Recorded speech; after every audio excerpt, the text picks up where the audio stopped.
If we're not at a Disney park, we're dreaming about being there, and a cup of Joffrey's Coffee Disney Blend helps. But what about when you're at a Disney park? The Joffrey's Disney Kiosk and Restaurant Locator will make sure you never miss out. Whether it's a cool drink on a hot summer vacation or a great cup of coffee at a Disney signature restaurant, Joffrey's has you covered. Check it out at joffreys.com. Please stand clear of the doors. Por favor, manténganse alejado de las puertas. The body of water that you see to the right of our forward motion is the Seven Seas Lagoon. The Seven Seas Lagoon is a man-made creation that took 3 years and the removal of millions of cubic yards of earth to complete.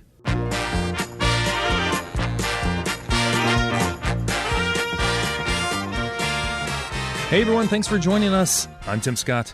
I'm Bob Collar. How are you doing, Bob? Are you well caffeinated for this show? I am well caffeinated. Got my Joffrey's order in not too long ago. You just got yours. I did. I actually have Sanaa in a cup right next to me. Very nice, very nice. I have been enjoying the what is it? The wave? Trattoria Al Forno. Oh, is that yes, you have. Oh, man, is that good? That is a complex cup of coffee. Man, that's got stuff going on in there. So good, so good. We haven't had a bad cup of Joffrey's coffee yet. Mm-mm. I don't think we will. Joffrey's reminds me a lot of Pixar. It's just hit after hit after hit. Yeah. I love that comparison. That is awesome. There you go. So, Tim. Yes, Bob. Since it's the last day of the month. It is. We always like to squeak this show in with just enough time to say it's in June. Today, joining us is the DVC Roundtable. Woohoo! Woohoo! Woohoo! They're all well contained. Woohoo! All right. Oh my goodness, I don't even know who that one was. But joining us, Emily Hansa Hicks. Well, hello everyone. Joe Quattrochi. Looper Nation, how's everybody doing tonight? Fantastic. And Mr. Brad Coates. Greetings and salutations. Unfortunately, ground rules. Emily is the only lady tonight, so we have to behave ourselves, gentlemen. Yes. Hey, Rebecca Toon couldn't join us. They always do. We are gentlemen. All right, Tim. What do we got on the round table for our crew tonight? Today we have our standard. We got some stories. We have a question. We have some stuff going on. Brad is going to start us off with our first news story for the month of June.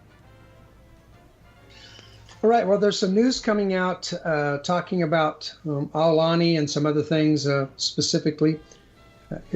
Disney's actually having a little bit harder time selling DVC at some of the locations that are not near the theme parks. So Disney continues to sell resorts near theme parks for around $145 to $185 a point, while both Vero Beach and Hilton Head are priced quite a bit lower at around $115 a point. Now, these point prices we're talking about, that's direct from Disney prices. Aulani is the third DVC resort not located near a Disney park. And it's a little bit different than Vero and Hilton. It's a very popular destination among members. However, this popularity has not translated into strong sales. Its sales have lagged behind its counterparts. Boy, I'm inventing a whole new dictionary tonight. Located at Disney World. Aulani monthly sales average 75,241 points, compared to Polynesian at 76,867 points. But beginning in January 2016, Aulani started to decline, while Polynesian actually started to improve. Now, going from that point on, January 2016 to not too long ago, February 2017, Polynesian actually averaged 127,344 points per month, while Aulani has dropped to 41,406 points. So that's not a downward trend. That's a downward tank. Yeah, that's huge. That's a serious drop. So I'm sure they're getting concerned, as Aulani has continued to average only 25,160 points over the last 4 months. So part of that, I'm sure, is Aulani's been out for a while, and Disney has been actively marketing Aulani since July 2010. And yet, even since July 2010, only 51% of its rooms have been added to the DVC timeshare program. So 241 of the 467 vacation homes that could be in the inventory, only 241 have been added. Wow. And the rest are under Disney's control. So that is a dichotomy. That is a paradox compared to the DVC model. This is not a successful DVC as far as they're looking at for their bottom line. They need to have their numbers into the inventory much quicker and a much greater number for them to continue on the profit track that they like for DVC. So it's going to be interesting to see where they kind of go from here with Aulani, whether they try to do some creative things to get more people to buy in, but it'll be interesting. Do you think people that want to go to Aulani are just using it as a hotel and just paying, for the hotel side of things, as opposed to making the DVC plunge? Have you ever been there, Brad? I've never been. Yeah, I've been. I thought so. Yeah, it's great, and it's full. I mean, when you're there, it's full. So, but yeah, they're using it as hotels because that's basically what it's telling you. If there's only 241 of the units available for a DVC rental, that means 226 of the units that are DVC units are actually still being held by Disney and rented out as rental rooms. And that's that side of it. I'm trying to remember, though. It seems like I'm almost sure Aulani is both. It has a hotel side and it has a DVC side. It's not a full DVC resort. So I've looked into those rooms before, and it looks like I think you can rent a lot or maybe all of the rooms with points under some combination. But you're absolutely right. It looks like there's in rooms, kind of like Vero Beach has sort of like inn, now that you like mention hotel it. inn. Yeah, And I went to one of the suites, the King Kamehameha or whatever, and it's definitely not a DVC room. You could tell it was very much a hotel room. So that's right. And So how much are the points for to buy into Aulani? You know, the points actually are not that bad. I can look them up real quick while you guys talk about it if you want, but they're not bad. The cost of staying in a room there, however, is extravagant. Really? So here's the problem with Aulani. You want to, if say you're from pretty much anywhere other than the West Coast or Japan or somewhere Pacific, basically. Right. Aulani's hard to get to. It's expensive exactly to travel right. to. True. So it's although you'd love to go there once in your lifetime or once every 5 years or whatever, it's just not necessarily a wise choice for someone who's looking for a timeshare type vacation, unless you just know that you're going to go to Hawaii every 2 years or every third year or every year. Right. And Emily, for example, like Jen and I are looking, our points deposit in February, and we are planning on doing Aulani next September. And, but we kind of are almost treating it as almost like a once in a lifetime trip. Right. You know what I'm saying? Like we're actually looking to maybe do when people tell us when you go to Hawaii, you have to go for 10 days minimum because it's like halfway around the world. So we're looking at kind of doing like a 7 days, in a studio at Aulani, and then I have SPG points that we've had since our wedding because we got married at a Westin, and going to a different resort on a different island and seeing another part of Hawaii and staying at another resort. So we're almost treating it almost as like a once in a lifetime. We're probably going to go back, but we're treating it as we're not going to do this for a long time after this. Right. You know what I'm saying? So it's one of those things. Another thing I think is maybe another reason is that Hawaii it's been established. There have been amazing resorts there since, whenever, the 50s, 60s, and resorts that have popped up, Since Elvis was doing a beach party. Exactly. Right. Since the king, went there and did his thing. So, I mean, does it's a Aulani market. have a hard time competing with, some of the other amazing resorts, in the state of Hawaii that are on other islands and stuff? You know what I'm saying? Like Kapalua and just some of the places that my friends have told me that they've stayed at that Disney is great and all, but if you're going to go to Hawaii, you almost want to have that Hawaii experience. You know what I'm saying? So maybe does it have a hard time competing as well? I mean, I think I it don't comes think down so. If you've stayed there, the Hawaiian experience literally, and I've stayed at multiple other resorts in Hawaii, and I don't think I've ever stayed in one that immersed you as much into the Hawaiian culture as Aulani does. The experience is top notch, and it's like the Disney Cruise Line experience. It's got a lot of the features that you have on the cruise for taking care of kids and things. It's really tough to beat the resort. But I think that you nailed earlier, perfect. It's just about difficult to travel there. And I did bring up the point. So I'll give you an example. You could stay in a studio for an entire week during premium season for 168 points. That's a premium season. Wow. That's premium. That's the highest for a studio. You could be in a one-bedroom villa for choice season, so May through the end of June, during Easter break, right around Easter, April, for 259 points for the entire week. That's right in line with some of the top ones around Disney World. So they're not bad. So it makes me just think hard to get there. the point that you made at the very beginning, which was that Vero Beach and Hilton Head also have the significantly lower price points. Right. In the same way that I haven't been to Aulani yet, I haven't been to the Hilton Head Resort yet, and I haven't been to Vero. And part of me is always saying, "Oh yeah, we're going to get there." It's a Right. selling point for the Walt Disney World resorts to say you don't always have to go to Disney World. You know, when your kids get older, or whatever, you can go to Vero Beach. You can just enjoy a week on the ocean. But at the same time, that's not the one I want to vest into. You know what I mean? Those are like sort of great add-ons or perks to know that I could exchange to those properties, but I just know that I'm not going to go there every year, but I will go to Disney World every year. Right. Is this something that Disney needs to be concerned with if they're still renting out the rooms as just regular resort rooms instead of DVC? I doubt they're losing money on them. So, right. yeah. That's what I'm asking. Yeah.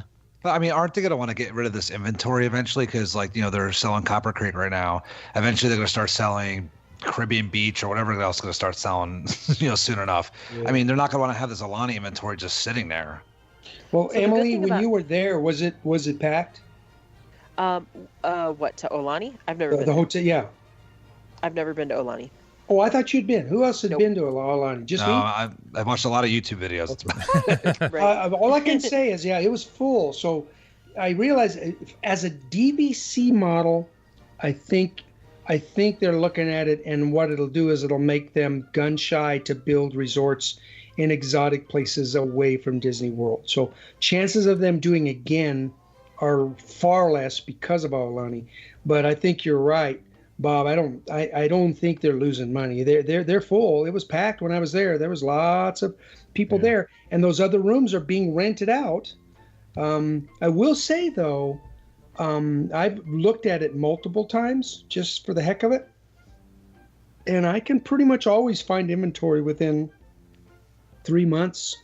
I don't think I've ever looked that it was sold out. Yeah, Brad, it doesn't seem like in our research that Jen and I have done, it doesn't seem like there's as big of a push, unless you're going like during Christmas or some kind of like premium Easter, whatever like the typical major holidays are.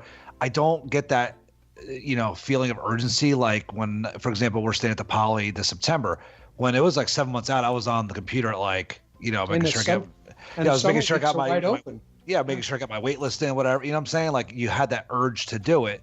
Right. I don't get that feeling with Aulani because we're not going to go during the peak time. So I 100% completely agree with you, where it doesn't seem like there's that like, oh my God, you can't get a room there. You know what I'm saying? No, that's what I'm saying. You don't, I can get on pretty much any time and it's available. By the way, it looks like Aulani is $176 a vacation point. I think it is. It's the same price as Polynesian and Copper Creek. Wow. Yeah, see. So unless you're a family that does Hawaii every year or every other year, it just doesn't make sense to buy points there. Could this all be why? Because I know, the Polynesian's been relatively slow, especially the bungalows. Aulani's been a little bit slow comparatively to the other ones at Walt Disney World. And the Grand Californian, a little bit slow. Are they do you think that they're saying, okay, let's take a step back. Maybe these are too expensive, and maybe that's why we're seeing some of the stuff with the Caribbean Beach and Coronado Springs? It's possible, but I feel like they had Animal Kingdom Lodge floating out there for a long time too. I don't know how frustrated they really get, because as long as they have inventory, the only real, as long as they can sell those rooms to cash guests, the only real cost to not selling them to DVC inventory is that they continue to have to pay for maintenance. So it's gotcha. still Disney's duty to maintain them, pay the taxes on them, because as soon as they declare them, it's the DVCers' responsibility. But honestly, I don't know about you guys, but I still feel like we got such a value for our points that it's that they would make far more renting them out, even including the taxes and the maintenance fees, to day guests for cash. So not buying at today's prices. Yeah, I feel like they. But the today's prices, those prices are just the one-time price you pay, and so I'm not totally convinced that they lose tons of money selling them for cash. I think what they do is they transfer the sort of long-term liability for taxes and maintenance, and that's the real incentive. And then of course it defaults to Disney, so it's basically like somebody else is paying the bills for 50 years. Okay. Yeah, and let the record reflect that Emily did say duty. Joe, so we're trying to keep it classy here, us four guys, and who said duty? Joe, what do you got over there? So we've been, over the last couple of months, we've been talking about Copper Creek this and Copper Creek that. And so another news article that was out on DVCnews.com, great site for everybody who's a DVC owner, is they were saying that the sales for Copper Creek's villas and cabins, they went on sale in March. We discussed it here on the show. But the trends are showing that Disney's Polynesian villas and bungalows is continuing to outsell the brand new Copper Creek. They're saying by more than 4-1. Which is pretty surprising because the Wilderness Lodge gets such great reviews, and Geyser Point is awesome, and just if you haven't been there it's pretty much done. It's amazing. But in the last 12 months, Disney has sold almost over 2 million points for DVC resorts located in Orlando, with an average of 163,025 points a month. And with the introduction of Copper Creek, sales are trending upward, improving almost 24% over a month. Improving 24% a month over the last 3 months, which is huge. Copper Creek, though, only represents a small portion of the total sales of with 34,269 points sold in May, compared to 150,335 at the Polynesian. So what this says is, it just shows how popular the Polynesian is. Right. The Polynesian is the most popular resort on Walt Disney World property. I mean, I don't think there's any hands down that this is the most popular resort. People love this place. People would rather go to the Polynesian, I think, than Aulani, I think. Yeah. Yeah. And the numbers are showing it, at least in DVC, times, point sales right now, just how popular this place is. I'm surprised that Copper Creek has been this slow. I don't know if maybe with the inflated points on the bungalows that people just have kind of written off Copper Creek, saying, oh, Copper Creek is the cabins, I can't afford it. I don't have facts to back that up. It's just a feeling. Yeah. Or it just might just be like people just love the Polynesian so much that they want to buy there. Right. It's available, I'm going to buy there. Because it's that good of a resort. I mean, I'm going to stay there. I'm going to stay there in September. I can't wait. So right. You can't beat the view though either. I mean, you're on the monorail. That's on the Resort Loop, and that's a plus. You've got that view of the castle. You can sit in your room sometimes and watch the fireworks. Where over at Copper Creek, you're not gonna. I mean, you could still see the fireworks, but it's just not that same view. And I'm sure it's not the bulk of the reason why. I think you're probably right, Joe, and where you're going, but. Keep in mind, too, Copper Creek DVC is being built as an expansion on an already DVC resort. So a lot of people that might have been interested in doing DVC at Wilderness Lodge may already own there. So Whereas Polynesian, they've been waiting forever for there to be a DVC component there. So that may be part of the reason why it's slower, but this is a drastic difference. So I think you're right. I mean, face it, having been involved in the travel industry and stuff, and Poly is the number one cash resort. I mean, for people booking rooms, it's. I mean, can you really think of one major negative thing about the Polynesian? It's got some of the best restaurants on property with Ohana, Kona. It's got one of the best, I think, quick service in Captain Cook's. It's centrally located where you go walk to the TTC. You're in between, you're an equal monorail stop. So it's the same stops to get to the Magic Kingdom than, to get to and from. Yep. Boat service. I mean, it's easy to get in and out. So if you want to drive to get out, you're right out of Seven Seas Lagoon Way to World Drive, you're out. I mean, it's a great location. The ambiance is great. I can't find anything really negative about it. I mean, it's probably also the most immersive of all the resorts, I would say. Yeah. I would tend to agree. Does that well. Mm-hmm. And there's some nostalgia. I mean, it's old school. I mean, it's old school. Yeah, can't get any older. And they put a bunch of stuff into it. They put the Trader Sam's in there, so they're still investing in the property. And but I will say also, I mean, to Brad's point, the Copper Creek thing is sort of an unknown. And even though I would be much more inclined to buy Copper Creek than Polynesian personally, it's kind of like I don't think I can afford the cabin, and I'm not really sure that the rooms are going to be anything different than the Wilderness Lodge rooms, which I could probably find on a resale contract. So it's kind of competing against a known entity already. And I think it's perhaps it'll prove itself over time. And it does look really, those cabins look amazing. They look gorgeous. Yeah, but it's the problem with the Polynesian bungalow. It's the same thing with the bungalows. Like it's sort of a pipe dream that you would stay in the cabins, right? So. Well, Joe said, well, I can't think of a negative at Poly, and I think that's so accurate. If there's any negative there, the only real negative is the cost of the bungalows. Yeah, pretty much. Yeah, that's it. But the beauty of it is when you buy DVC there, most people buy DVC there.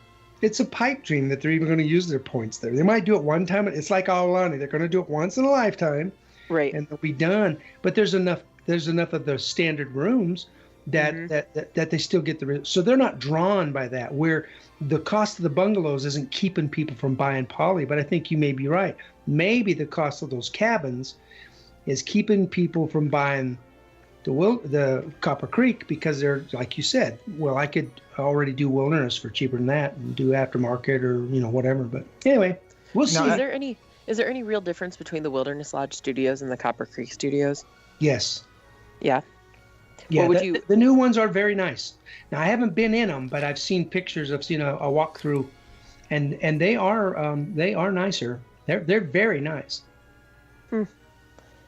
I believe you. It's just I have no idea how they would be different enough to justify buying them new.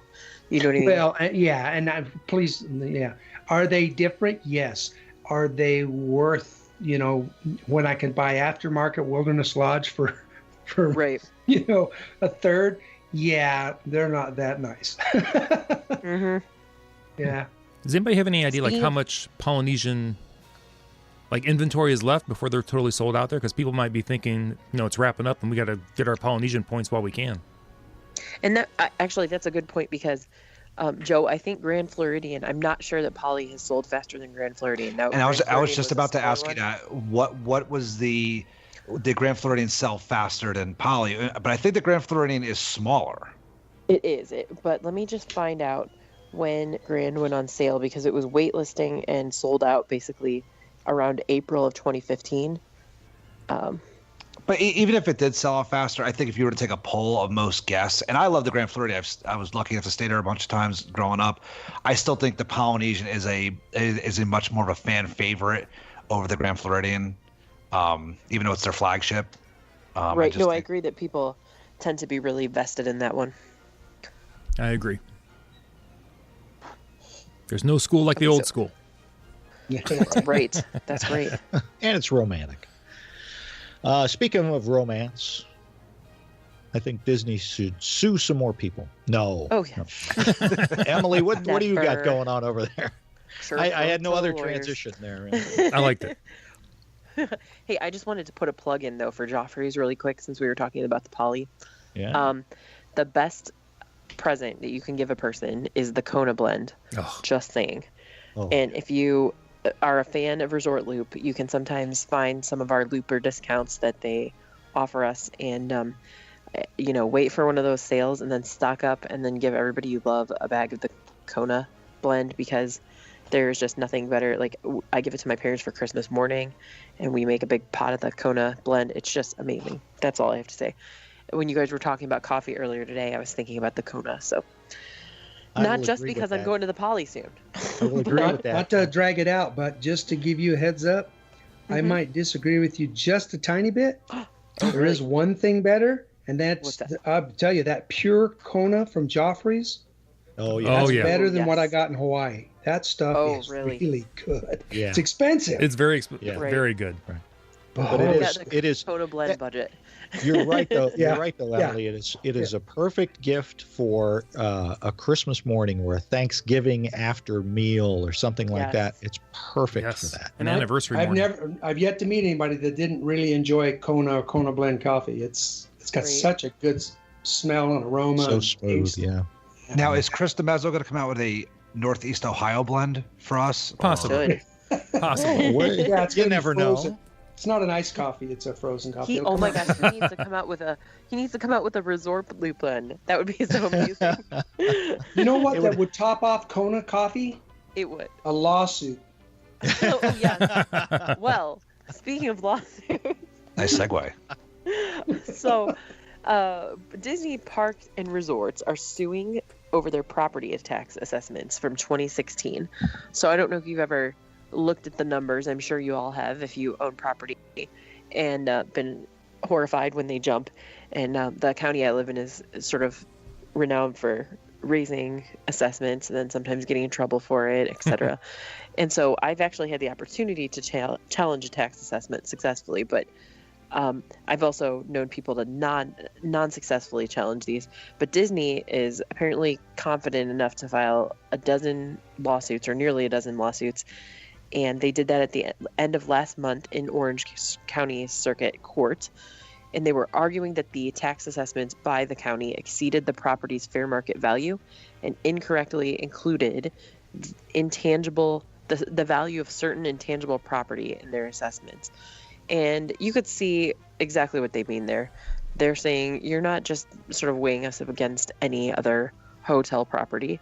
You know that we're Disney World, and you're considering that in your assessment of our market value, rather than just saying this is the value of the actual land. Like if we were to sell it to somebody else, and of course, as a taxing authority, you're looking at the property and you're like, you're making this much money off of that land. You need that land. You can see how they would feel very confident in raising the assessments. But in October, SeaWorld, Universal Orlando, and Disney all sued, arguing their property taxes were too high. And I don't know the results of those lawsuits, if there was any result. Disney is asking for the proper fair market value and assessed values to be determined so it can receive a new tax bill, in addition to reimbursement for court costs. When the property taxes go up, of course, as DVC members, we're paying those in with our maintenance fees to cover those increases. So that's something to keep in mind if you're a DVC member. Your property taxes are subject to the whims of the county government. That said, of course, there's always tons of political things in play. There's school district taxes. There have been pullbacks from federal funding for a lot of schools. So then there's a lot of states and local governments trying to make up the funding with the property taxes. So there's probably a lot of reasons that there's a more aggressive tax scheme going on in Orange County. But of course, Disney's position is that you're unreasonably raising our assessment, considering that not just the fair market value, like if we were to sell this to a stranger, but the value because it is Disney World. So it's kind of an interesting suit. Yeah, that's got to be tough because even though Disney, Universal, SeaWorld, they're the biggest kids on the block, it's not exactly like they can pick up their toys and move them someplace else either. Right. So it's a catch-22 for those guys. They have a lot of pull, but they're not exactly going to be pulling out anytime soon either. So they need to start a rumor that they're flying around looking for Project Winter or Project Fall. Yeah. Let me ask you this question. I know we've touched on this before. As far as the maintenance fees going up, what would you guys say your average increases in maintenance fees are? Ballpark. You didn't have to be, percentage-wise. I can give you exact. But I would say you should plan for 4%, because I think it's higher than inflation. People would like to say it's 3%, but I think you should plan for 4%. And it's jumped to, like, guys, help me out here, but I think it's jumped in cases. It's been as high as 8% and as low as negative. So, like a reduction in your fees. So I think that you should just plan on 4% is my estimate. But if you want actual numbers, let me know. Okay. All right. Very good. Nice. What else you got over is there? Different. Okay. That's all right. Yep. Let's see. So and I had one more thing to mention, and that is regarding Vero Beach, which I have not yet had the privilege to visit, but our very own Vero Beach is now a 4-diamond AAA rated hotel, one of only 3 Vero Beach hotels to hold the recognition. And the DVC communications manager, Marie Mendez, indicated that this honor goes to less than 6% of the 28,000 hotels approved by AAA. Oh, wow. So that's pretty significant. Yeah. The resort recently upgraded the guest rooms and its restaurant and poolside bar. So now's a good time to go. Yeah. And the 4-diamond means that it's refined, stylish, with upscale physical attributes, whatever that means, extensive amenities, and a high degree of hospitality, service, and attention to detail, which probably describes a lot of the Disney resorts. But yeah. Exactly. So who's been to Vero? I'm not. Brad and Joan, either of you guys? No, I haven't been there. I was there a long time ago, probably 17 years ago now, maybe even longer than that. And it was a beautiful hotel right on the beach. It's a gorgeous property. It was gorgeous then. Yeah, for us, it's like, well, because we lived in Southern California for so long, and going to the beach as a trip, that's fine. But if we go to the beach, we go there. If I go to Florida, we're going to Disney World. So, well, that's the thing. We were there. My problem. We scheduled Long haul. I think we scheduled 3 days. We're going to try to do a little beach vacation before we went to Disney. We were there for half a day. That's right. I kind of remember this. You switched your place. Yeah, and we're like, it's only 2 hours away. Why are we? Not that it wasn't beautiful, but my kids at the time weren't into the sand at all. I'm like, well, this isn't working out. We tried to plan a Vero Beach week, and Matt was like, let's be realistic, Emily. If you're anywhere near Disney World, you're going to make us go. Right. So we might as well just switch it. And our kids are younger, so we were concerned about, their age and being close to the ocean for that long. And we've gone to Cape Cod before, but we always stay on the bay side because it just sort of gives us a feeling of a little bit of security because of the sort of peacefulness of the water. Mm-hmm. And not that the Atlantic is like crazy, but it's not known for its, light waves either. Right. Yeah, it's still an ocean. Agree. Yeah. And if you recall, Tim, that was one of our first conversations about Disney. Was it years really? ago? Yeah. When you told me how you guys went down there and you stayed at Vero, because I think I was talking about Hilton Head, and you said, "Oh, we stayed at Vero." Oh, that's right. Back in the day, a long time ago, before Resort Loop even existed. Well, the podcast, not the loop. Do we have any questions, Tim? We have a question from Todd from Texas. Todd is asking our team here. Hi, guys. I have a question for the DVC Jedi Masters. That would be you guys. We purchased our DVC membership in 2015 through Disney. We have 200 points at the villas the villas at Disney's Grand Floridian Resort and Spa. We are planning on using, isn't it though? Maybe they'll be right next to you. We are planning on using next year's points at the Grand Californian. They've never been to Disneyland before. We'd like to book 2 deluxe studios for 5 nights. We plan to go in late May or early June of 2018. not long after our 3 kids get out of school for the summer. Their kids are 16, 13, and 11. So that's a great age to get everybody over there. Let's see. The question is, how important is it for us to have a contingency plan in place? We definitely want to do a Disney vacation next year. Should I be concerned about the possibility of not getting in at the Grand Californian? Should or could I book 11 months in advance at the Grand Floridian, the home resort, and then switch to the Grand Californian 7 months out if there are studios available? Or anything else they need to think about? He says, help me, DVC Roundtable. You're my only hope. Well, since Disneyland is kind of that's my home park. Yes. And that's where I go the most and use my DVC the most there. What I would probably say to Todd is, listen, Todd, if going to California is key, that's what you want to do, so you're doing something different. Booking for Grand Californian as a backup in case you don't get studios, I don't think you have to go to that level. There are other ways to use your DVC points there. I've done probably as many times as I've been there, I've used my points to stay at Disneyland Hotel or at Paradise Pier as I have to stay at the Grand Californian. It is true. Those studios, there's so few of them. And boy, you get on that phone 1 minute in on your 7-month window for your best shot, especially if he's going in the summer. But there are other options. You could stay at the Disneyland Hotel and you'll love it, and you'll stay on your DVC points. You won't get quite the value that you would have, of course, if you stayed at the Grand Californian. But if it's okay, if it's just I want to stay at the Grand Californian, it's Californian or bust, then yeah, go to Florida then. If it doesn't work, it wouldn't hurt. I have a couple of sort of unconventional thoughts for them. First of all, I would say Brad is probably right about the demand, but I would say that I think that Grand Californian does sell out pretty quickly, so I would have a backup plan. And Grand Floridian is not a bad backup plan. However, consider booking the Grand Floridian and seeing how much you could rent your points out for, and then renting the same week as at the Grand Floridian from somebody who's an owner at Grand Floridian. And so that's kind of like a weird way to do it. But if there's a non-home resort that you really want that's outside of the 7-month window, you may be able to get a current owner to reserve. Or there's also people that trade reservations or trade. They will like transfer their points to you for the year.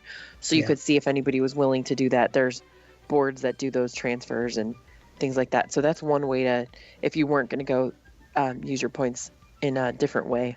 Or take it that same way, and just like and just as a heads up, the using your points at Disneyland at the other ones, I've done that up to 3 months before. There's always availability to 7 months, so that's kind of why I was saying, if that doesn't work, then you don't have to book that before you try California. Try California. If it doesn't work, go over to those other ones. But renting out your points and then staying wherever you want, Disneyland, Disney World, Vero Beach. And Brad, and that's what I was thinking too. If this is not important to Todd, where he's definitely going to Disneyland for this trip, if he waitlists at Grand Californian at the 7-month window and it doesn't come through, if he needs the cash from the points, whatever, then rent out your points and then just book a regular hotel. I mean, even if you don't stay, and there'll be Grand Californian rooms available to rent. But I was saying, even if he didn't want to stay in the quote unquote Disneyland bubble, which there really isn't a bubble. It's if you haven't been there, it's much different than Disney World. I've stayed at the Hilton and the Marriott, which is down the street. It's not as big of a deal not to be in a Disneyland property if you can't get in one. But if you really want to visit the property that bad, if you really want to go to Disneyland and you can't get Grand Californian, you don't want to use your points at Paradise Pier or Disneyland Hotel, try renting them out, taking that cash and booking at the Hilton, booking at the Anaheim Marriott. They have the buses that run just like the Disney transfer buses, but they're run by Anaheim Resort Transit. They drop you off right at the front gate. At the Disneyland Resort. I mean, it's almost like you're staying on property, but you're not. So it's not as big of a deal. I don't know if some people, they really want it. They have to be in a Disneyland, that Disney hotel, and that's fine. But if that's not a big deal and it's just being at the park is more of what your concern is, if you can't get in a 7-month window, maybe try renting them out. Try renting out your points to somebody going to Walt Disney World and then just booking a regular, resort. And you could do that mostly if you found like a Hilton or a Marriott or, even like a Sheraton that's down the street. I think it's on Cattell or Harbor, one of those, streets that are down the street from DCA. You could a lot of times book those far in advance without even putting a deposit down. Right. Like, Yeah, if you have like a Hilton Honors 48 hours account. before. Yeah, so I mean, you could have that as a backup as well. You can make that reservation and then just cancel it if you don't need it. So I have That's to a say good though, point. I can't imagine going all the way to Disneyland for your like once in a lifetime trip and staying off property. Maybe that's just me, but I personally would be gunning for some kind of on property experience because I'd want to be like completely immersed in the Disney thing. Yeah. But Yep. it's just I it's get a what you're little saying. it's a little different. I mean, Right. trust me, I am the number one resort. Like I think I enjoy the Disney World resorts more than the theme parks sometimes. Right. No, And I could not do it. staying in one of the hotels wasn't a big deal for me going to Disney. It's not as big of a deal. I feel mean, like for unless my you're staying in second Grand trip, California I would because you're totally right be there. down. I mean, Yeah. but I mean, it's not the end of the world if he wants to go that route. But he does. The bottom line is we've all given him. He's got options. And we've Yeah, all exactly. given him That's many the options. important thing is don't sweat this. You've got options. If you don't care whether you go to California or not, and you want to make sure you get into a top-notch one, so you're thinking, well, we'd go Grand Floridian if we can't do Californian, then like Emily said, book it. Book it out of the 11-month window. Make sure you have it, as long as you're willing to do that. But there's options, lots of options. Very good. Yeah. Let's hear. We also had another question from one of our Yes. Looper Nation Live folks, Brooke. She asks, has anyone reserved a DVC room through RCI's points system? Now, first, someone, if you could, explain what RCI is. Well, RCI is a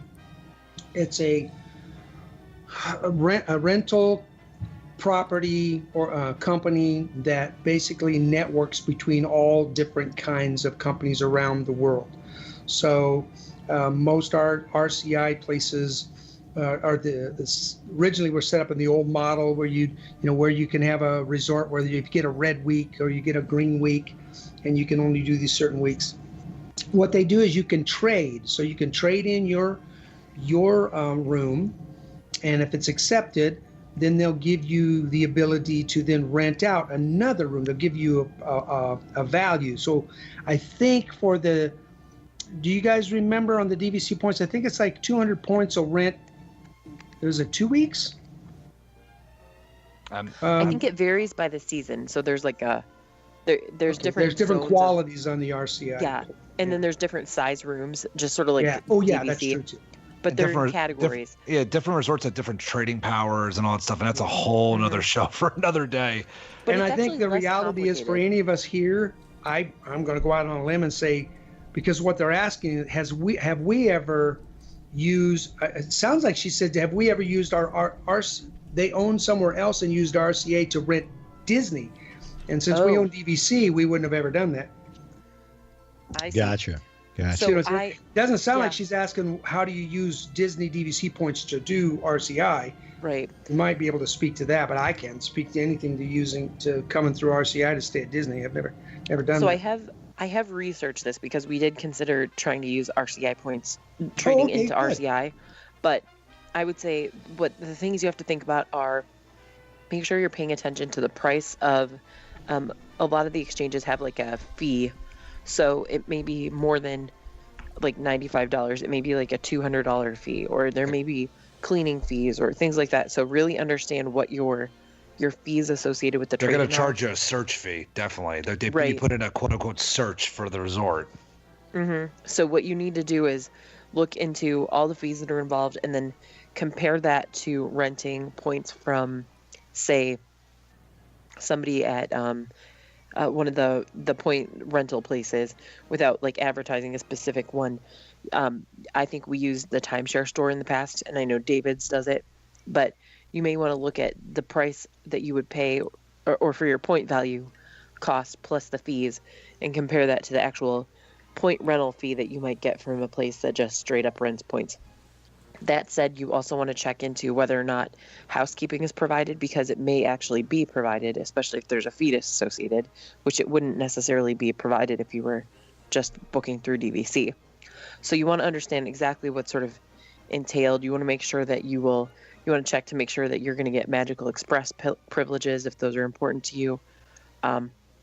So I don't know the answer to all those things because I've never traded in, but those are sort of the things I would start thinking about is, am I treated like a DVC member?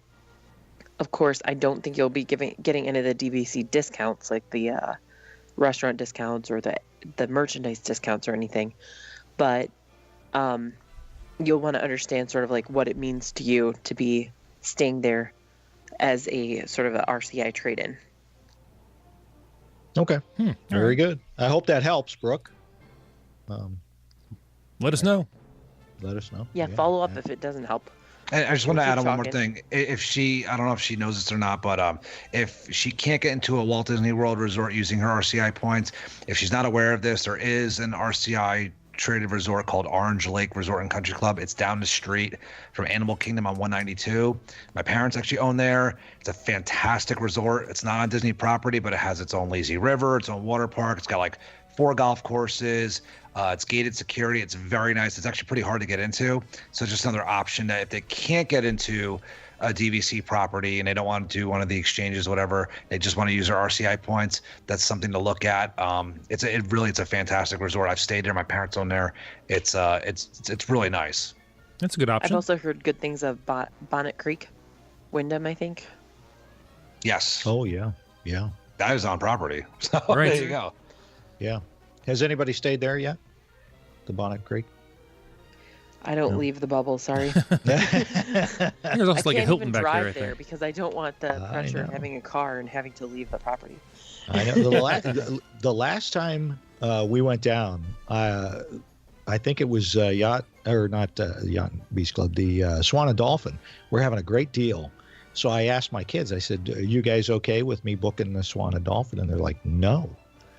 We can stay at a Disney hotel. We can't stay at a Swan. I said, Swan and it's Dolphin's right pretty there. It's pretty nice That's though. It's a great look. I've stayed at. No.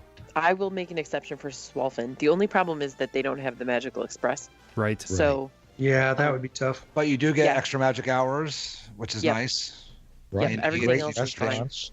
I would stay there like it was on property anytime, honestly, except for the fact that we don't like to take a car. So that's the only Right. tricky part. Yeah, and you have to pay for parking there too, I believe. Yeah, $25 Yeah. a day. And they Yeah, have we do. their pricing isn't as sort of clear as the Disney pricing, which is like, here, it's all of your money. Thanks. Right. Right. They have like There's the different they add-ons. have the and resort things. fees and like Hidden your, fees. your bottled water fee and The oxygen don't fee. Don't get me on a rant about charging me for parking. Oh, seriously. Not. Listen back to I'm tempted. Exactly. I'm tempted to get you on a rant. Thank you. Yeah. Hey Bob, can I just add one more thing about a previous question? I've been crunching some numbers as everybody's been talking.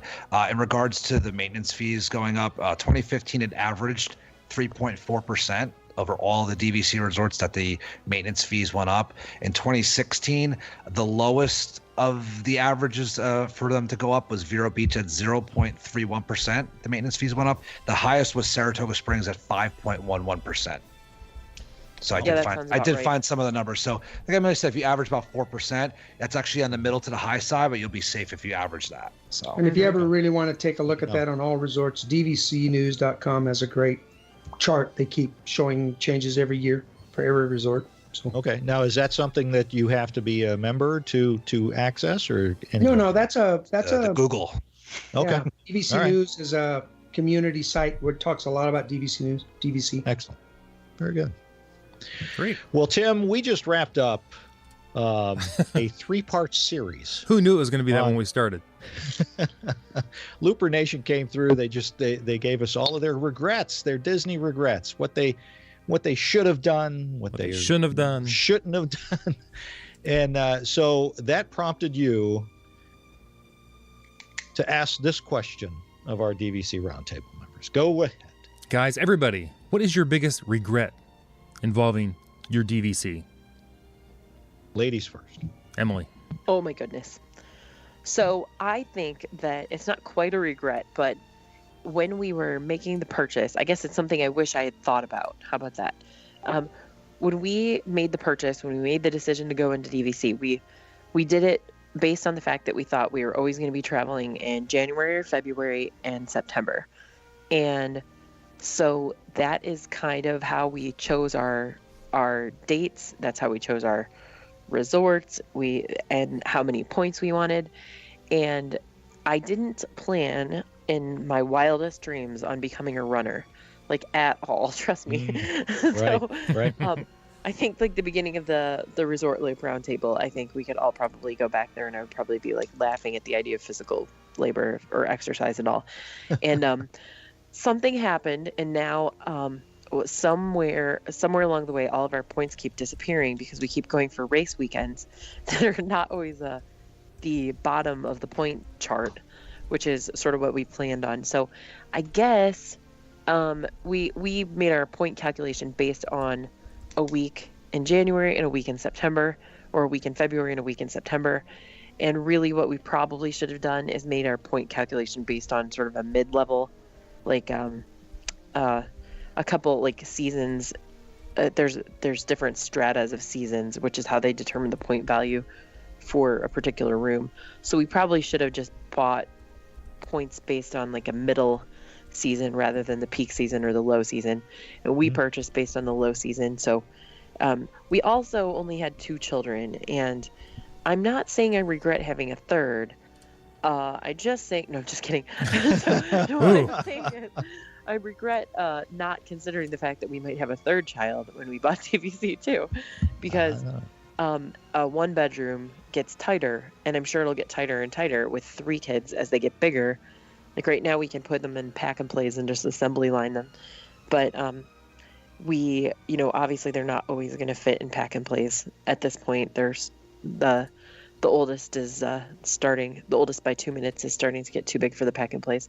So we're going to have to actually sort of figure out bedroom situations for those little people. And a 2-bedroom would be a whole lot more comfortable than a 1-bedroom, I think, with those kids. So I guess my biggest regret is that I don't have more points. Well, there you go. I mean, that is something you got to think about, though. And you're going to have to think, too, now down the road, as they get older, you're going to be most likely traveling more summer than you will in the off season as well. So that's good. That's a good point. But a regret that you can remedy. Right, exactly. They called me about it today, actually. They said, did you know we have specials? I forgot to ask them if they listen to the Resort Loop Roundtable. There you go. Or the DVC Roundtable next time. Apparently you get free water or something. Right. That's what I hear, yeah. Brad, what do you got? What's your regret? Well, I think pretty much anybody that's ever bought DVC kind of looks at it and goes, I wish I'd bought more points. I mean, that's definitely one of them. But I think my greatest regret would have to be, and then I think most DVC owners would say, I wish I'd bought sooner. Amen, brother. Amen. But I think my greatest regret was when I bought my secondary contract, when I bought the second contract, I hadn't researched it well enough. And for whatever reason, I had it in my head, because kind of what you're talking about, Emily, I'm thinking, well, I've got a contract in October, but it doesn't always fall at the right place for me when I'm wanting to book these others. So I'll do another contract and do it in May.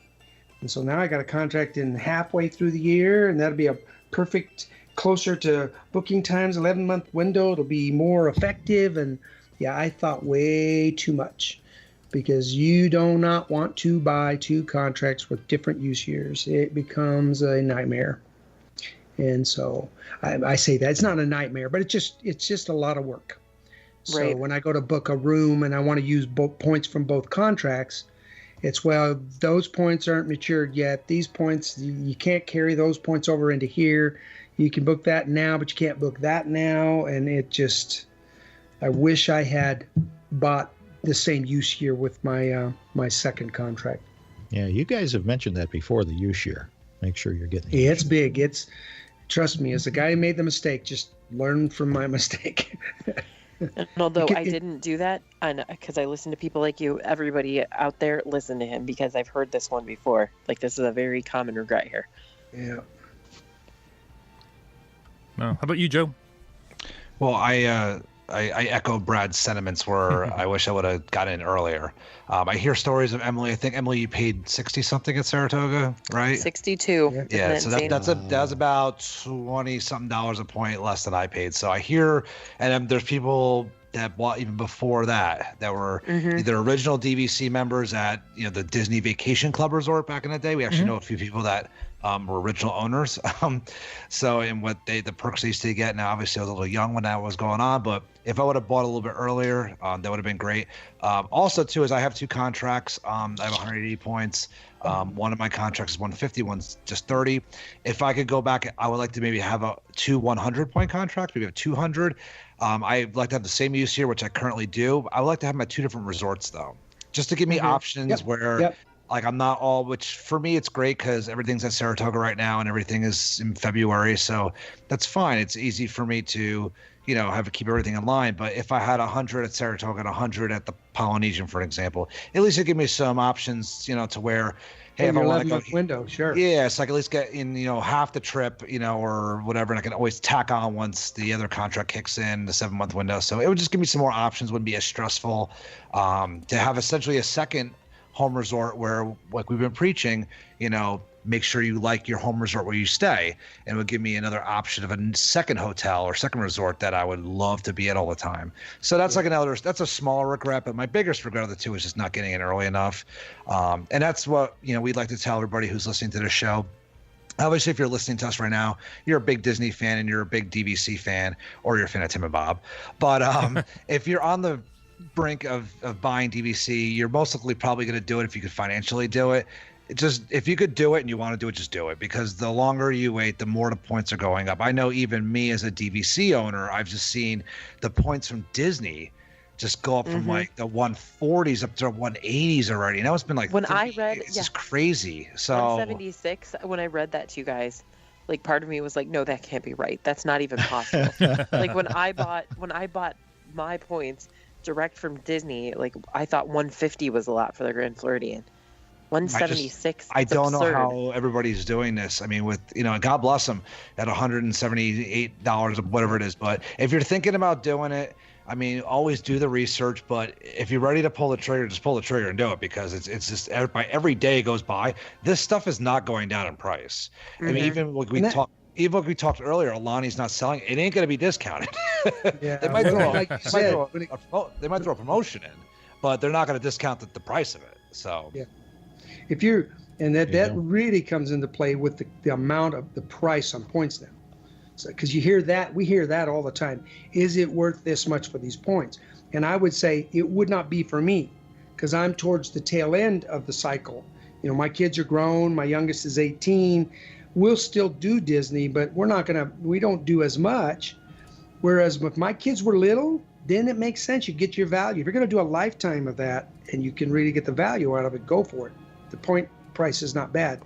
But if you're late in the cycle where you may not take advantage of it every year, and I just don't know that it's worth the kind of prices they're saying. Hey, Emily, did you buy direct on your Saratoga? No, those were resale. Okay. The Saratoga. I've been DVC long enough. That's what I paid direct. Oh, wow. For Saratoga, $64 a point. Wow. I could sell them now for more than I bought them. That's what I was going to say, with just some quick mental math. I'm not trying to, because, everybody will tell you in the whole world, don't consider this an investment. But what I will tell you is I can sell today my Saratoga Springs points for about 25% more than I paid for them. Yeah. And I've gone for 3 years of at least twice a year Disney vacations. And a deluxe resort. Yeah, and my maintenance fees have never been more than $1,400-ish for the year. So I could make actually, that's not entirely true, because there's also the recording fees and things like that. So you do have to keep those in mind because they're not small. But once you subtract out your closing costs, you could still actually either break even or make money or at least that is the position that I am currently in. Like if we were to sell now, we would actually sell for far more, even though the actual asset has less years on it. But you could argue it's worth more because there's more resorts you can use it for. Yep. So like every year they're adding more into the pool, you know? And just think about that, Emily. You spent $1,400 in maintenance fees. Mine's about $1,000 a year, right? Mm-hmm. Go on to mydisneyexperience.com, do a search for deluxe resort. You look at that contemporary Polynesian Grand Floridian, you look at that $500-$600 a night. That's 2 nights at one of those resorts. And that is how many nights of DVC stays during a year. It's just, that's the way you got to look at it. And once you got that initial investment paid off, you're making out. I mean, you really are. We got stuck in weather one President's Day week. There was some big storm that came by, and so our flight was delayed overnight. And we asked Disney before we even left for the airport, because we knew we were going to get stuck. So we said, assuming we're getting stuck here, how can we add an extra night onto our reservation? And they said, I think we can do it, and I think we can keep you in your own room. You would just pay the cash rate and I think that it was a discounted rate, by the way. And so I said, okay, what's the cash rate for the additional night? That sounds like a great plan. And I think they said $800. Wow. And I said, well, thank you, but we'll go to the airport and stay. We'll sleep. Stay at the Hampton Inn. Thank you.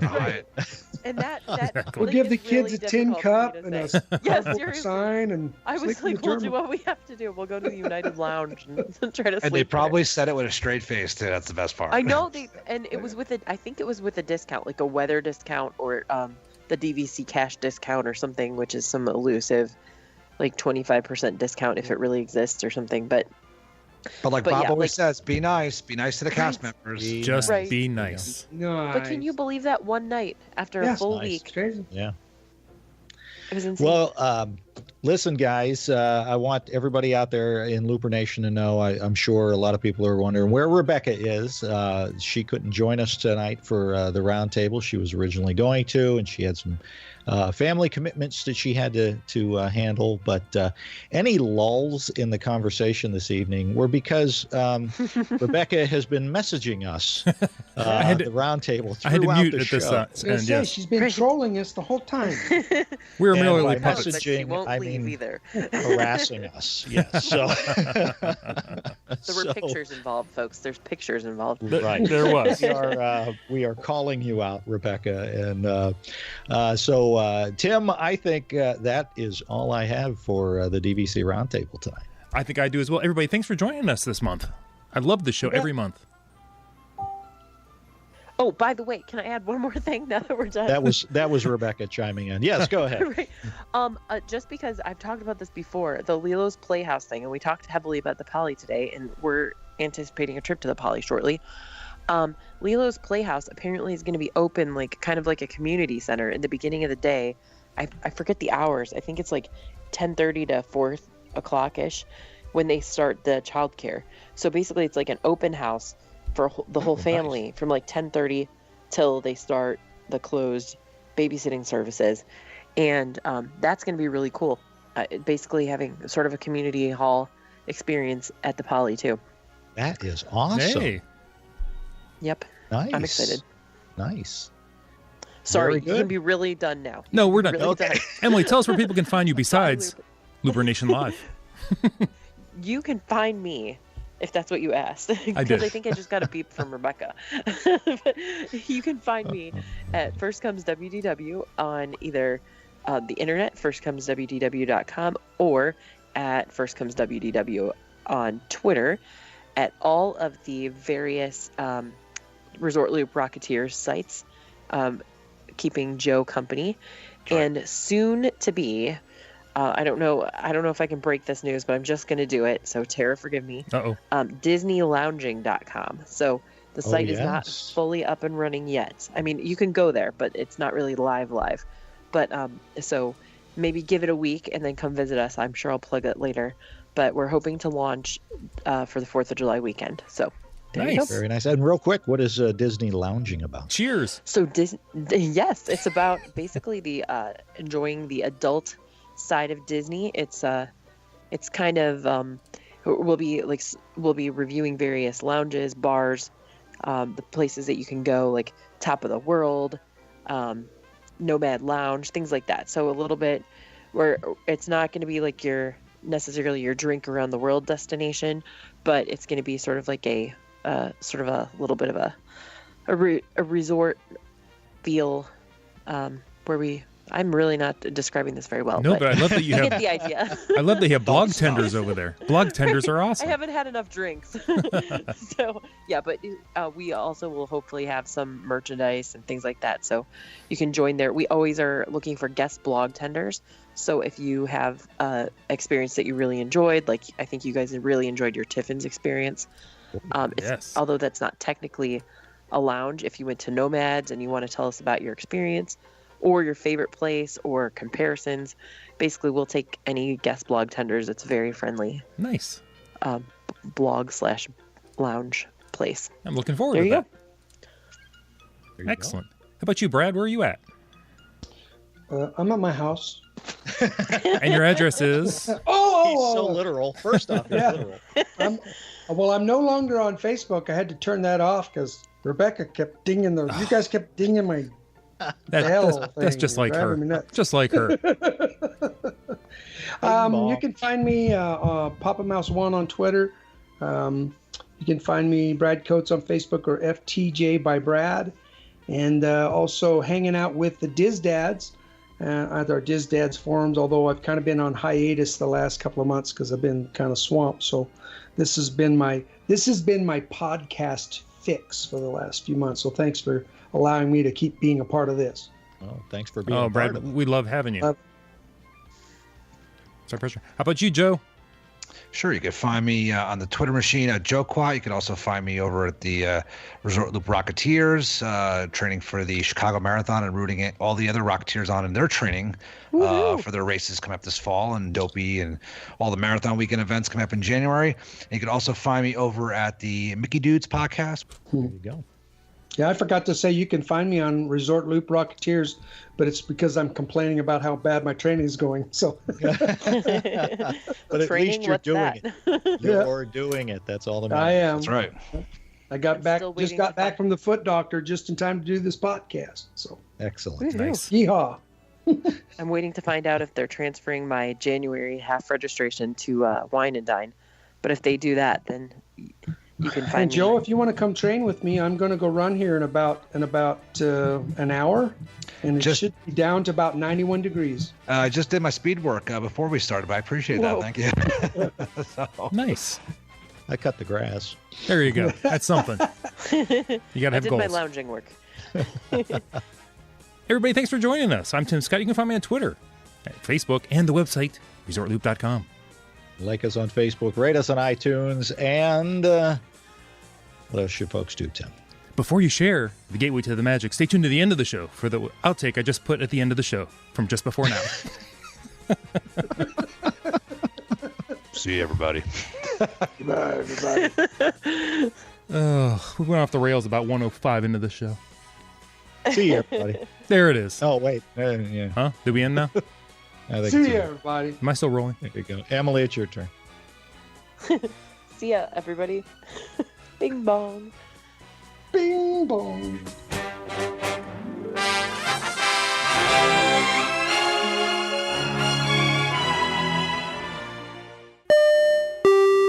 Thanks for listening to the show. But now you want to share your love of Disney, right? Unfortunately, a lot of our friends, family, and coworkers just don't share the same enthusiasm we do for all things Disney. Well, now MyDizMatch.com has made it even easier with the all-new MyDizMatch apps for iOS and Android devices. Just download the MyDizMatch app and connect with new Disney friends today. And now, for a limited time, you'll get your first month of full membership free just for signing up. Look for the new MyDizMatch apps on iTunes and Google Play and start connecting with real Disney friends today.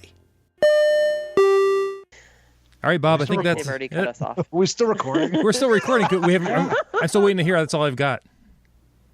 Did we lose I Bob? already said that's all I've got for the roundtable team. When? I said that a while ago, and then you said, where can we find you, Emily? And then you said, where can you find you, Brad? And then you said, where can we find you, Joe? And then you're supposed to say... So you're saying you did it out of order? You can find us all sitting around the DVC Roundtable. This is what's known as Now- deflection. Now you see what I have to put Oh, up with. please. I'm a saint. His arrogance. You will not see Bob at Ohana. I am unless he's slight- escorted there. I have been known and have been called slightly arrogant, but that's okay. We'll save that for another show.